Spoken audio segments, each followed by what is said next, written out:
ठीक है, तो साइन का रेसिप्रोकल क्या होता है आपके लिए? कॉसेक। कोसेक कोसेक हाँ जी, कॉसेक क्या हो जाएगा फिर? Hypotenuse upon perpendicular. Very good, hypotenuse upon में परपेंडिकुलर। परपेंडिकुलर देखिए जो चीज़ आपने 10th क्लास में पढ़ी है वहीं से शुरू करेंगे इसको। ठीक है, अच्छा जी, कॉस का क्या होता है? सेक। हाइपोटेनस अपॉन बेस सेक वेरी गुड, हाइपोटेन्यूज अपॉन में अपॉन बेस फिर tan थीटा का आपके पास क्या हो जाएगा? cot theta. कॉस कॉट ठीक है, base upon base perpendicular. Perpendicular. ये चीज़ हमने पढ़ी हुई है, राइट। अच्छा जी, फिर हम लोगों ने कुछ बच्चे इनको फॉर्मूले कहते हैं, मैं तो इनको इनके रेसिप्रोकल लिखना ही कहूँगा। साइन थीटा को जैसे हम लोग 1 में कॉसेक थीटा लिख सकते हैं, कोसेक लिखते हैं। ठीक है, और कॉसेक थीटा को हम लोग 1 में साइन थीटा लिख सकते हैं। सही बात है ना? अच्छा जी, इसी तरीके से आप tan थीटा को लिख सकते हो 1 में cot थीटा, और cot थीटा को लिख सकते हो 1 में tan थीटा। 1/10। ये सब चीज़ें यूज होंगी, इस बात को ध्यान रखिएगा, ठीक है। आपको ये सब पता होना चाहिए पहले से। अच्छा जी, नेक्स्ट आपके पास आप cos थीटा को 1/sec थीटा लिख सकते हो, ठीक है, और sec थीटा को 1/cos थीटा लिख सकते हो, ठीक है। तो ये चीज़ें हैं। अब इनको बहुत बच्चे फॉर्मूले कहते हैं, आप फॉर्मूले की तरह याद करना है, फॉर्मूले की तरह याद कर लो, समझ के करना है समझ के कर लो। हालांकि मैंने आपको ये चीज़ें रटने नहीं दी थी, हालांकि आपको रटनी थी, लेकिन मैंने रटने नहीं दिया था आपको। मैंने कहा था कि आप आप याद रख सकते हो इस बात को, इतनी बड़ी बात नहीं, ठीक है। तो ये चीज़ें हो गई। उसके बाद फिर कुछ ट्रिग्नोमेट्रिक रेशियोज की वैल्यूज थी जो आपको याद होनी चाहिए। देखो, ये शुरू करने से पहले ना इन चीज़ों को याद कर लेना, ठीक है। तो इसमें हमने जो मेन ट्रिग्नोमेट्रिक रेशियोज होते थे हमारे, उन्हीं के बारे में बात करी थी, साइन थीटा, कॉस थीटा और टेन थीटा, है ना। इनकी वैल्यूज के बारे में बात करी थी, 0 डिग्री पे, 30 डिग्री पे, 45 पे, और 60 पे, और 90, ठीक है। अच्छा जी, तो 0 डिग्री पे कितना होता है साइन थीटा? 0 होता है। 0 होता है, ठीक है। tan 45 कितना होता है अमन? 1/2 1/√2। 1045 1 ही होता है भैया। हे भगवान, क्या बालक है ये। 1045 1। अच्छा, साइन 60 कितना होता है लकी? √3/2। थैंक यू, सही है। √3/2। cos 90 कितना होता है अमन? cos 90 भैया 1 रहे तो लगे 0।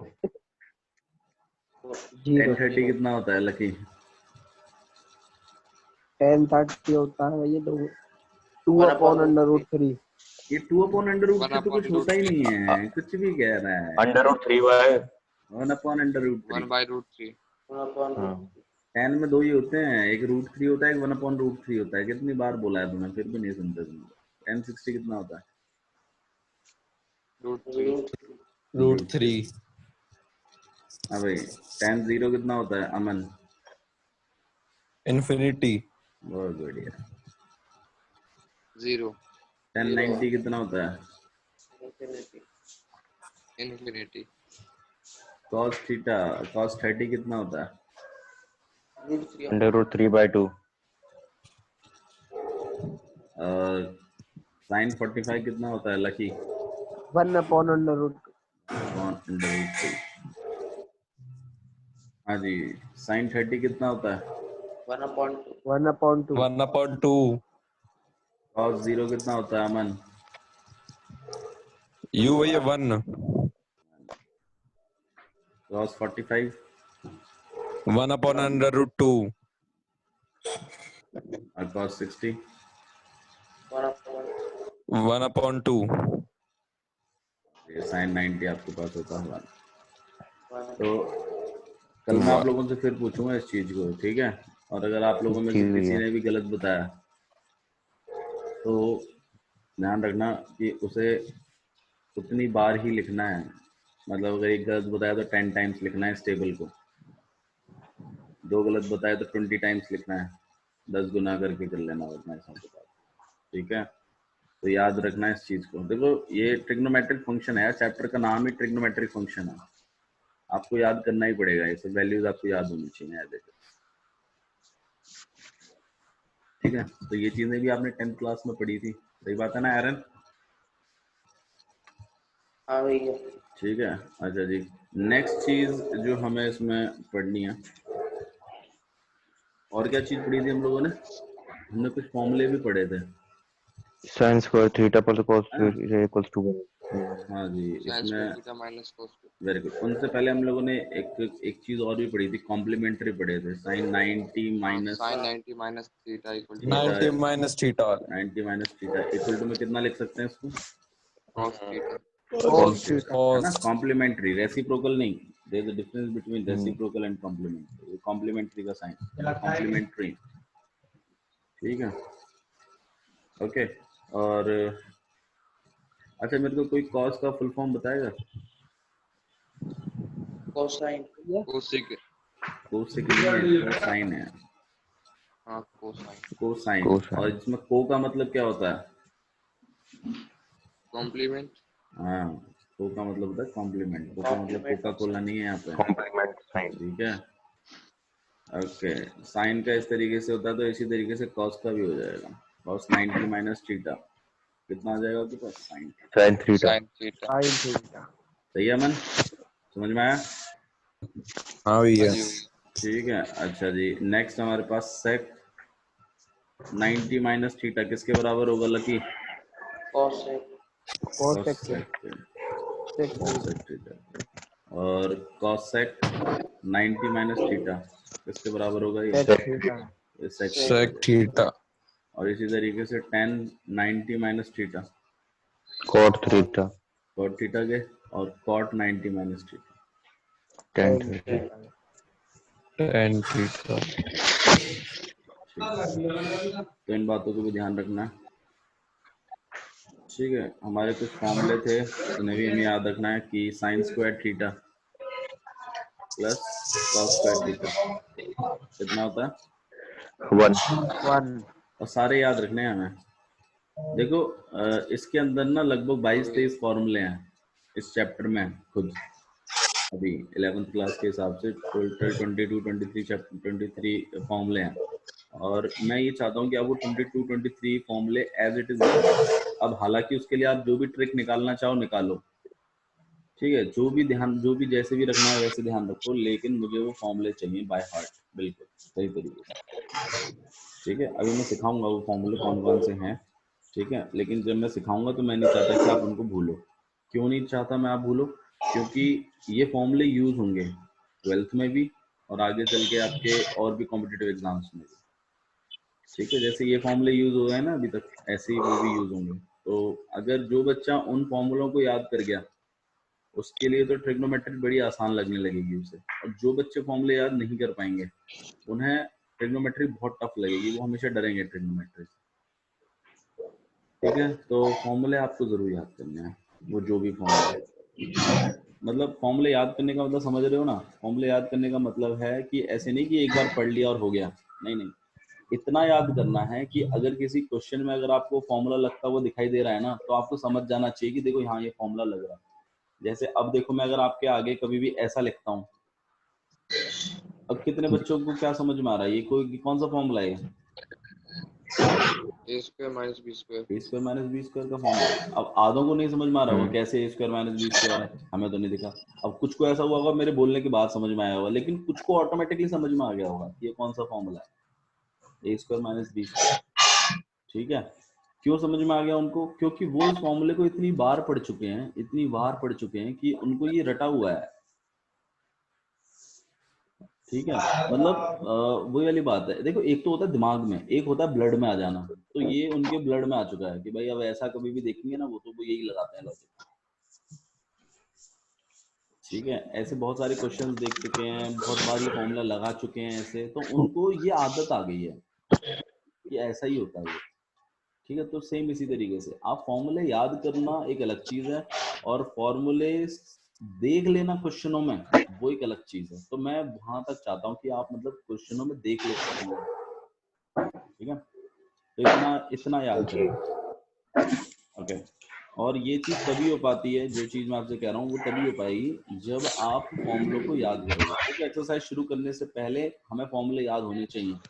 मैंने आपको ट्रिग्नोमेट्री में भी बताया था, पिछली बार जब हमने 10th क्लास में ट्रिग्नोमेट्री पढ़ी थी, तो मैंने आपको बोला था कि पहले फॉर्मूले याद करो, उसके बाद करेंगे क्वेश्चन।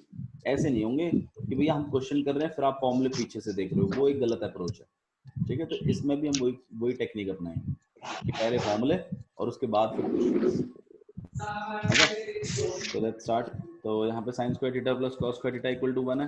तो साइन स्क्वायर थीटा को हम लोग क्या लिख सकते हैं, 1 minus minus cos square theta. लिख सकते हैं ना। ये आपको पता होना चाहिए, मैंने आपको बताया था कि इनका कम से कम याद रखो। अच्छा जी, और cos स्क्वायर थीटा को अगर साइन में लिखना है तो 1 minus sine square Sin square theta. ठीक है। अच्छा जी, एक और फॉर्मूला भी था हमारे पास, कौन सा फॉर्मूला था? 1 minus cot square theta equal to cos square 1 theta. Plus में tan square theta equal to में sec स्क्वायर थीटा, ठीक है। और 1 प्लस में cot square theta equal to में cosec स्क्वायर थीटा, ठीक है। तो ये दो फॉर्मूले और थे जो आपको याद रखने हैं। हालांकि इनके और भी एक्सटेंशन हैं, आप इसको उधर भेजो उसको इधर भेजो, वैसे भी आप याद कर सकते हो, बट आपको मतलब मेनली ये तो याद होनी ही चाहिए। 1 प्लस tan स्क्वायर थीटा कितना होता है, sec स्क्वायर थीटा। अगर आपको ऐसे याद नहीं हो रहा तो आप ऐसे सोचो कि भाई sec स्क्वायर थीटा को अगर tan बना के लिखना है तो कैसे लिख सकता हूँ, और अगर cosec स्क्वायर थीटा को मुझे cot बना के लिखना है तो ऐसे लिख सकता हूँ। ऐसे याद करो। इससे क्या होगा ना कि क्वेश्चन में जहाँ रिक्वायरमेंट होगी ना कि यार मेरे को तो 10 बनाना है, अरे मेरे को तो sec स्क्वायर को 10 बनाना आता है, तो ऐसे आपको याद रहेगा, ठीक है। तो इनको ऐसे ही याद करा करो कि sec स्क्वायर थीटा को अगर 10 बनाना है तो ऐसे बनाएंगे, cosec स्क्वायर थीटा को cot बनाना है तो ऐसे बनाएंगे, ओके। इसके अलावा और कुछ पढ़ा था हम लोगों ने? मेरे ख्याल से यहीं तक पढ़ा था, ठीक है। अच्छा जी, तो चलिए अब एंगल्स के बारे में और बात कर लेते हैं। अब हम 11th क्लास का स्टार्ट कर रहे हैं, ठीक है। ये 10th तक था, अभी 11th क्लास को देखिए। देखो एंगल्स के बारे में अगर मैं आपको बताऊं तो दो आर्म्स होते हैं इसको, ठीक है। दो आर्म्स होते हैं एंगल्स में हमेशा, और यहाँ पर एक वर्टेक्स होता है, यहाँ पर एक पॉइंट होता है जिसके साथ ये दोनों आर्म्स कनेक्ट होते हैं। उस पॉइंट को हम लोग कहते हैं वर्टेक्स। क्या कहते हैं उसे? Vertex. वर्टेक्स ठीक है। यहाँ पर ए है और ये बी है, तो ये ओ ए एक आर्म है और ओ बी भी क्या है, एक आर्म है। आर्म मतलब अपने हाथों की तरह कंसीडर करें इसको, आपके दो हाथ हैं तो ऑब्वियस बात है ये दो आर्म्स हैं, ठीक है। हालांकि किताब में इसको, अच्छा इसमें से एक को हम लोगों ने इनिशियल साइड माना है और एक को टर्मिनल साइड माना है, ठीक है। एक को इनिशियल साइड माना है, दूसरे को क्या माना हम लोगों ने, टर्मिनल साइड, ओके। यहाँ तक समझ Terminal में आया? side. ठीक है। इनिशियल साइड जो होता है वो फिक्स होता है, वो क्या होता है, फिक्स होता है, वो मूव नहीं करता कभी भी, वो फिक्स रहेगा। मैं देखो अगर आपको एंगल बनाना है, हालांकि एंगल आप दोनों साइडों को मूव करते हुए भी बना सकते हैं, ऐसी बात नहीं है, लेकिन इसने क्या किया है कि एक साइड को फिक्स कर दिया है। इसने क्या किया है, आपके एक साइड को फिक्स कर दिया Fix कर दिया. कि ये फिक्स रहेगा, ठीक है। और टर्मिनल साइड मूव करेगा। अब टर्मिनल साइड देखो एंटी क्लॉकवाइज भी मूव कर सकता है, मतलब ऊपर की तरफ एंटी क्लॉकवाइज, ठीक है। एंटी क्लॉकवाइज भी मूव कर सकता है। देखो पहले तो इस चीज को समझो, जो आपकी क्लॉक होती है वो किस तरीके से घूमती है, 12 1 2 3 4 5 6 ऐसे, तो ऐसे घूमती है ना हमारी क्लॉक, इस डायरेक्शन में घूमती है ना हमेशा। आप अपने दिमाग में भी अगर क्लॉक बनाओगे ना तो आपको ऐसा ही सिंबल मिलेगा, इस तरफ नीचे की तरफ। एंटी क्लॉक क्या होगा, अपोजिट डायरेक्शन में जाना, वो एंटी क्लॉक होगा, और क्या। तो अगर आपकी टर्मिनल साइड इनिशियल साइड से एंटी क्लॉकवाइज घूम सकती है और चाहे तो क्लॉकवाइज भी घूम सकती है, ऐसी बात नहीं है, ठीक है। लेकिन अगर ये एंटी क्लॉकवाइज घूमती है तो इसको हम कहते हैं पॉजिटिव एंगल। क्या कहते हैं हम लोग इसको? Positive angle. अगर आपकी टर्मिनल साइड, इनिशियल साइड के एंटी क्लॉकवाइज रोटेट करती है तो ये कहलाता है पॉजिटिव एंगल। और अगर आपकी टर्मिनल साइड, जैसे ये आपके पास इनिशियल साइड है और टर्मिनल साइड अगर यहाँ है, और अगर आप इसको इस साइड से देख रहे हो, देखने को आप इसको ऐसे घुमा के भी देख सकते हो, ठीक है, लेकिन अगर आप इसको क्लॉकवाइज में देख रहे हो, क्लॉकवाइज अगर रोटेशन है नीचे की तरफ, ठीक है, यहाँ पे इनिशियल साइड है और ये कौन सी आपके पास टर्मिनल साइड है, तो ऐसा एंगल कहलाता है नेगेटिव एंगल। क्या कहलाता है ये? Negative angle. ठीक है, समझ में आया आपको थोड़ा सा? भैया। हाँ जी बोलो। हाँ भैया, अगर हम क्लॉकवाइज इसी टर्मिनल साइड को वैसे ले जाए जहाँ पे वो जब हमने एंटी क्लॉकवाइज घुमाई थी उसी पोजीशन में, तो हाँ वैल्यू नेगेटिव आएगी। देखो डिपेंड करता है आप कहाँ से काउंट कर रहे हो, आप यहाँ से काउंट कर रहे हो कि यहाँ से काउंट कर रहे हो। अगर आप यहाँ से काउंट कर रहे हो ऐसे करके, ठीक है, तो ये एंगल कुछ और होगा, मतलब ये एंगल मेरे ख्याल से जहाँ तक मुझे लग रहा है ये आपका 270 प्लस होगा, मतलब या तो 300 डिग्री होगा, 360 होता है वापस, तो 300 अगर है तो ये पॉजिटिव का होगा, पॉजिटिव एंगल मानेंगे उसको। लेकिन अगर हम देखें तो देखो ये 360 पे तो कंप्लीट हो जाएगा, लेकिन 60 कम है अभी, है ना, तो ये जो है मतलब अगर मैं इस डायरेक्शन से रोटेट करूं नीचे की तरफ तो भाई ये 60 नेगेटिव आना चाहिए कि नहीं आना चाहिए? तो इस वाले एंगल का मेजरमेंट है -60 और इस वाले का मेजरमेंट है +300 डिग्री। ना भैया, मैं ये कह रहा था अगर हम क्लॉकवाइज को घुमा के उसी जगह पे ले जाए जहाँ पे ये वाला था, ऊपर वाला। हाँ, जहाँ पे इनिशियल साइड। अगर आप मान लीजिए जैसे मैंने ये जैसे टर्मिनल ये नहीं साइड है, किया हुआ है, तो मैं अगर हमने इसको जैसे यहाँ से एंटी घुमा के क्लॉकवाइज अगर यहाँ ले घुमाया। आऊं, ये तो कहना चाहते हो? हाँ, जो दूसरे वाले केस में दूसरे वाले केस में, दूसरे वाले मतलब इस वाले में, इसको घुमा के ना, इसी को घुमा के आप यहाँ ले हाँ, आओ, यही तो कहना चाहते हो? हाँ, हाँ, इसको घुमा के अगर आप यहाँ ले आए तो फिर यहाँ से अगर मतलब अगर आपको नेगेटिव लगवाना है, नेगेटिव एंगल काउंट करवाना है, तो आपको ये बताना पड़ेगा कि कितना क्लॉकवाइज घूम के आया है, और अगर आप यहाँ से कर दोगे इसको तो आपको ये बताना पड़ेगा ये कितना एंटी क्लॉकवाइज। ठीक। एंटी क्लॉक को पॉजिटिव में रखना है, क्लॉकवाइज को नेगेटिव में रखना है, ठीक है। मैं एक्सप्लेन करूंगा इन चीजों को और भी, लेकिन अभी आप फिलहाल के लिए इतना ध्यान रखो कि अगर एंटी क्लॉकवाइज घूमता है एंगल तो उसको पॉजिटिव एंगल माना जाता है, और अगर क्लॉकवाइज घूमता है तो उसको नेगेटिव एंगल माना जाता है, ठीक है। फिलहाल के लिए फिलहाल आप इतना ध्यान रखो। जैसे मैं थोड़ा सा और आपको एक्सप्लेन कर देता हूँ, जैसे मान लो ये आपके पास एक्सेस हो गया, ठीक है, और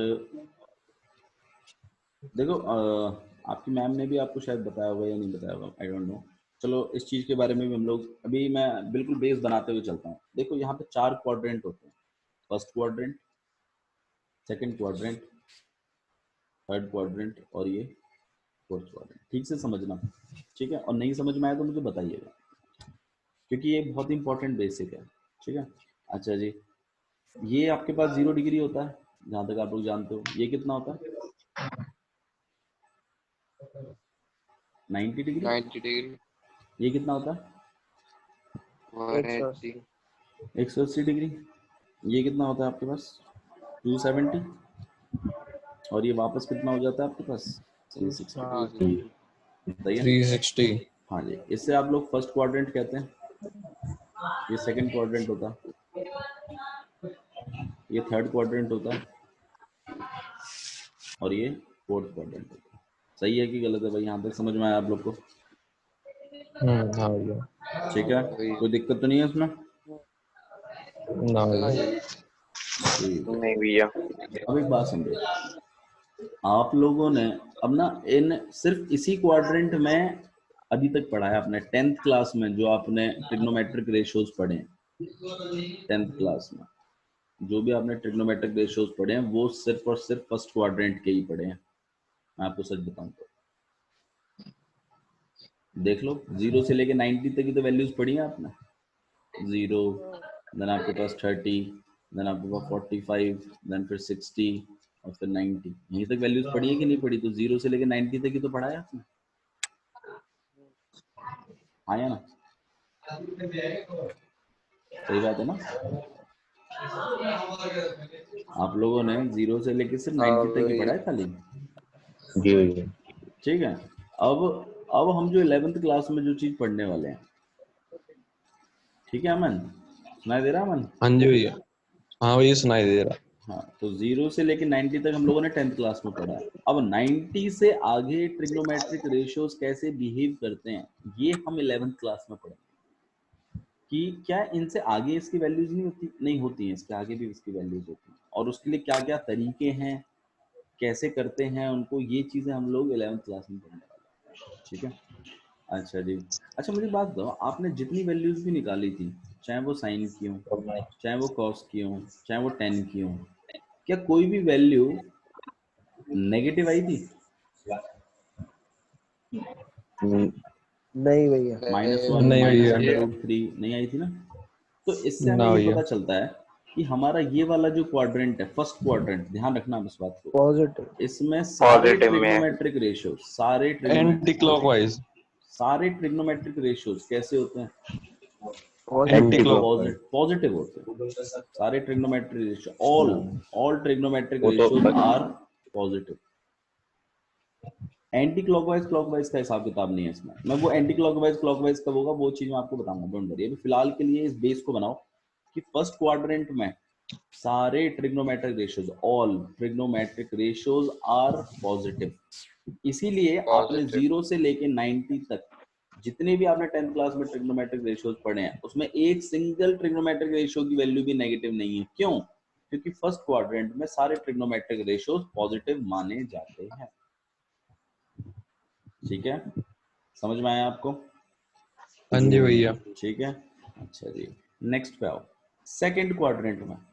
सेकंड क्वाड्रेंट में इस बात को भी ध्यान रखिए कि साइन और उसका रेसिप्रोकल, साइन का रेसिप्रोकल क्या होता है?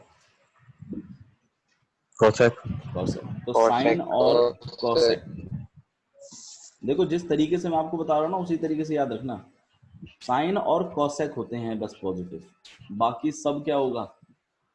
नेगेटिव। बाकी सब नेगेटिव होगा। मतलब 10 नेगेटिव होगा, 10 की जो भी वैल्यू सेकंड क्वाड्रेंट में गिरेगी वो नेगेटिव होगी। कॉट की कोई वैल्यू अगर नेगेटिव अगर इसमें आती है, मतलब अगर मान लो, देखो जो सेकंड क्वाड्रेंट मतलब क्या, 90 से लेके 180 के बीच में। अच्छा, तो क्या इसका मतलब भैया आप ये कहना चाहते हो कि 10, 130 की वैल्यू जो होगी वो नेगेटिव होगी? हाँ, मैं यही कहूँ। मतलब सेकंड क्वाड्रेंट में अगर साइन, अच्छा तो इसका मतलब ये भी है भैया कि साइन 130 की जो वैल्यू होगी वो पॉजिटिव होगी? हाँ जी, यही मतलब है इसका। क्यों? क्योंकि 130 डिग्री सेकंड क्वाड्रेंट में आता है, और सेकंड क्वाड्रेंट में साइन और कोसेक दोनों के दोनों कैसे होते हैं? पॉजिटिव। पॉजिटिव। इस बात को आप बिल्कुल अपने दिमाग में बिठा लेना, मतलब इसमें फिर मुझे कुछ डाउट नहीं चाहिए। ठीक है, अच्छा जी। थर्ड क्वाड्रेंट में क्या होता है भैया? थर्ड क्वाड्रेंट की जो रेंज है वो 180 से लेके 270 के बीच की होती है, पहली बात। अच्छा, इसमें क्या, इसमें कौन पॉजिटिव कौन नेगेटिव होता है? इसमें 10 पॉजिटिव होता है, और उसका रेसिप्रोकल कौन है? कॉट। और ये दोनों पॉजिटिव होते हैं इसमें। ठीक है, अच्छा जी। जो फोर्थ क्वाड्रेंट है उसमें आप बताओ कौन होना चाहिए पॉजिटिव? कोस और sec. Cos, cos, cos, cos cos और कॉस। सेक, ये दोनों पॉजिटिव है। समझ में आया? भैया, हाँ जी बोलो।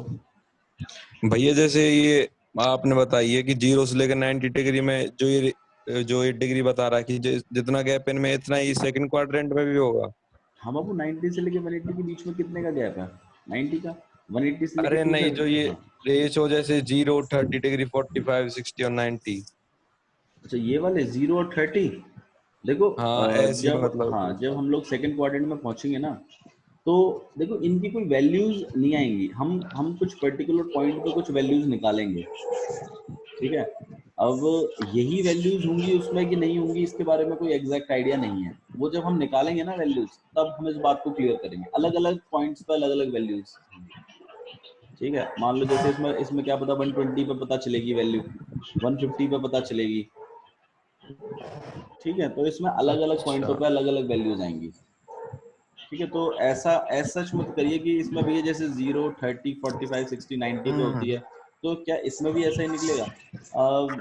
हाँ, इसमें कुछ ही पर्टिकुलर पॉइंट्स होंगे, जैसे इसमें कुछ पर्टिकुलर डिग्रीज हैं, तो इसी तरीके से इसमें भी कुछ ही पर्टिकुलर डिग्रीज होंगी जिन पे वैल्यूज मिलेंगी आपको। ये बात सही है। ऐसे ही इसमें भी कुछ पर्टिकुलर वैल्यूज होंगी, 180 से लेके 270। ऐसा नहीं है कि आप 183 डिग्री की वैल्यू निकाल लोगे, ऐसा नहीं होगा, ऐसा पॉसिबल नहीं हो पाएगा हमारे लिए।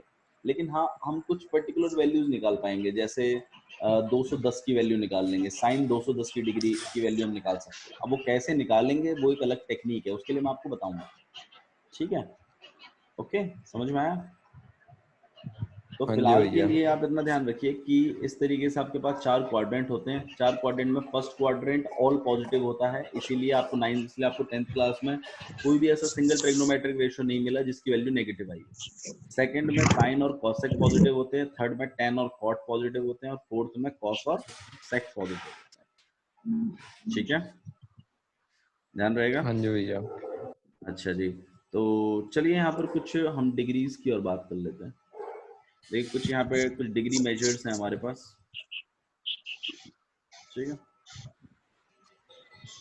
डिग्री मेजर्स हैं जो कि हालांकि हमें पता ही होंगे वैसे तो। अगर आपकी टर्मिनल साइड और इनिशियल साइड दोनों मिलती हैं, तो उसे हम क्या उसे उसे हम कितना डिग्री बनाते हैं? अगर आपकी इनिशियल साइड और टर्मिनल साइड दोनों मिलती हैं, देखो बहुत लोग इसको 0 डिग्री बोलेंगे, 360 0 डिग्री। कुछ लोग इसको यही बोलेंगे कि नहीं भैया ये तो 360 डिग्री है, कंप्लीट हो गया। तो ये डिनोट करता है कि मान लीजिए यहाँ पर कोई एंगल ही मेंशन नहीं है, तो ये 0 डिग्री कंसिडर किया जाएगा। लेकिन अगर इसके ऊपर और अगर वो पूरा ऐसे करके घुमाएं, लिखा हुआ है, ठीक है, तो आप इसको समझिए, फिर हम इसको क्या कंसिडर करेंगे? 360। ठीक है। अगर एंगल डिनोट नहीं है तो हम इसे 0 डिग्री कंसिडर करेंगे, लेकिन अगर इस तरीके से गोला सा बना हुआ है तो उसको हम 360 डिग्री मानेंगे, जो कि कंप्लीट एंगल होता है मेरे ख्याल से, है ना? हाँ जी भैया। ठीक है। अच्छा जी, एक चीज और देखिएगा, जैसे इस तरीके से है, तो यार ये कितना हो जाएगा? ये मान लीजिए आपका वर्टेक्स है, यहाँ इनिशियल आर्म है, और ये फाइनल टर्मिनल है, तो ये कितना एंगल हो जाएगा? 180 डिग्री। और पॉजिटिव है कि नेगेटिव है? 180 पॉजिटिव है कि नेगेटिव है? पॉजिटिव पॉजिटिव है। क्यों पॉजिटिव है?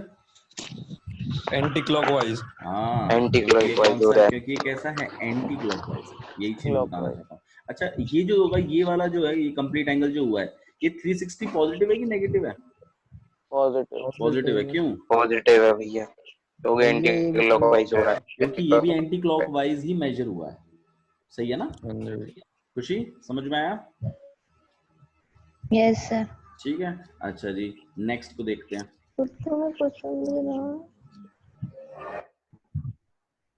नेक्स्ट देखिए, मान लीजिए जैसे इस तरीके से है, ये डिग्री है आपके पास, ठीक है, और मैंने इसको मेजर किया है कुछ इस तरीके से। एक बार हो गया रोटेशन, फिर दूसरी बार रोटेशन, और इतना, और खत्म किया। पहले आप मुझे एक बात बताओ, ये पॉजिटिव होगा कि नेगेटिव होगा? इतना बता दो पहले तो। पॉजिटिव। ये पॉजिटिव होगा। क्यों पॉजिटिव होगा? क्योंकि हम इसको एंटी मेजर जो कर क्लॉकवाइज। रहे हैं वो एंटी क्लॉकवाइज कर रहे हैं। तो इस बात को समझो कि आप जब कभी भी एंटी क्लॉकवाइज मेजरमेंट करोगे तो आप पॉजिटिव मेजरमेंट होगा, और अगर आप इसी चीज को नीचे से चालू करते तो नेगेटिव होता, चाहे बेशक कितना डिग्री भी आता, वो बात अलग। ठीक है। अच्छा जी, मैं अब एग्जैक्ट तो मैं आपको नहीं बता सकता कि कितना डिग्री है, लेकिन मतलब अगर मान लीजिए ये 420 डिग्री है। क्यों 420 डिग्री है? क्योंकि देखो 360 तो होगा ही होगा, 360 में कुछ डिग्री और प्लस होगा, अब वो कितना प्लस हुआ है वो में मुझे से- नहीं पता। अच्छा 360 क्यों होगा खुशी? एक बार उसने कंप्लीट एंगल बना लिया, फिर उसमें और ऐड हो रहा है। हाँ, क्योंकि एक बार तो घूम ही गया पूरा का पूरा, 360 तो बनेगा ही बनेगा, उसमें कुछ और प्लस जरूर होगा। अब वो प्लस प्लस हो आके चलो 420 बन गया, तो मतलब ये दूसरा वाला जो है ये भी 60 डिग्री है ना, तभी तो 420 बना, लेकिन ये पॉजिटिव का होगा, मेन बात वो है। आया समझ में? जी ध्यान रहेगा। हाँ जी अच्छा जी, नेक्स्ट देखिए, मान लीजिए ये आपकी इनिशियल साइड है और आपकी ये फाइनल साइड है, ठीक है, यहाँ पे ए और यहाँ पर बी, और ये आपके पास वर्टेक्स होगा, और अगर मैं इसको नीचे की तरफ ऐसे कर दूं तो ये कितना डिग्री होगा? 60 मतलब नेगेटिव में होगा, पॉजिटिव होगा कि नेगेटिव होगा, पहले ये बताओ। नेगेटिव होगा भैया, नेगेटिव होगा। क्योंकि क्लॉकवाइज हो रहा है। Very good. अब यहाँ पे नेगेटिव 60 हो सकता है, नेगेटिव 30 हो सकता है, कुछ भी हो सकता है, अब वो कितना है मुझे नहीं पता, लेकिन हाँ ये नेगेटिव होगा, जो भी होगा नेगेटिव एंगल होगा, मेन बात वो है। अच्छा, अगर आपके पास कुछ इस तरीके का एंगल है तो ऐसे करके आपका जो मेजरमेंट है वो कुछ ऐसे चालू हुआ है, यहाँ से लेकर ऐसे, नेगेटिव होगा पॉजिटिव होगा? नेगेटिव। नेगेटिव होगा। तो मैं बस ये चीज नेगेटिव आपको ही बताना होगा। चाहता हूँ कि जब कभी भी आप क्लॉकवाइज घूमेंगे आप उसको नेगेटिव बताएंगे, और अगर एंटी क्लॉकवाइज घूमते हैं तो आप उसको पॉजिटिव एंगल कंसिडर करेंगे, ठीक है? क्लियर है लकी? जी भैया। समझ में आया? जी भैया। ठीक है, ओके। तो आइए नेक्स्ट चीज जो हम जो पढ़ेंगे वो है कुछ रेडियन मेजरमेंट। देखो जो एंगल है, हम लोगों ने एंगल मेजरमेंट किया, हम लोग एंगल मेजरमेंट किस में करते हैं हमेशा? डिग्री में। लेकिन अब हम एंगल मेजरमेंट दो चीजों में करेंगे, एक तो होगा डिग्री और दूसरा होगा आपके पास रेडियंस। रेडियंस में करेंगे, एक डिग्री में करेंगे और किसमें करेंगे हम लोग? रेडियंस में। रेडियंस। ठीक है, डिग्री में हमें मेजर करना आता है, जैसे कि 0 degree, 30 degree, 60 degree, 15 degree, 90 degree, इस तरीके से। रेडियंस में भी इसी तरीके का मेजरमेंट होता है। रेडियंस में हम लोग पाई का इस्तेमाल करते हैं,